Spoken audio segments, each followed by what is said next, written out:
حدیث کا مفہوم ہے، نبی کریم صلی اللہ علیہ وسلم نے فرمایا، مومن کا معاملہ عجیب ہے، اس کا ہر حال اس کے لیے بھلائی کا سبب بناتا ہے، اگر اسے خوشی ملے تو وہ شکر ہے۔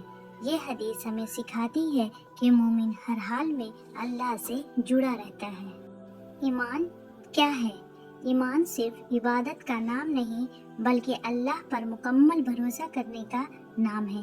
ایمان والا انسان مشکل میں گھبراتا نہیں بلکہ اللہ کی طرف رجوع کرتا ہے۔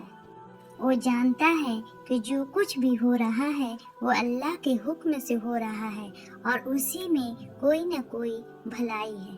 شکر کی طاقت، شکر صرف زبان سے الحمدللہ کہنے کا نام نہیں بلکہ دل سے نعمت کو ماننے کا نام ہے۔ جب انسان شکر کرتا ہے تو اللہ اس کی نعمتوں میں اضافہ فرما دیتا ہے۔ چھوٹی چھوٹی نعمتیں جیسے صحت، گھر، رزق، ان سب پر شکر ادا کرنا ایمان کو مضبوط بنا دیتا ہے۔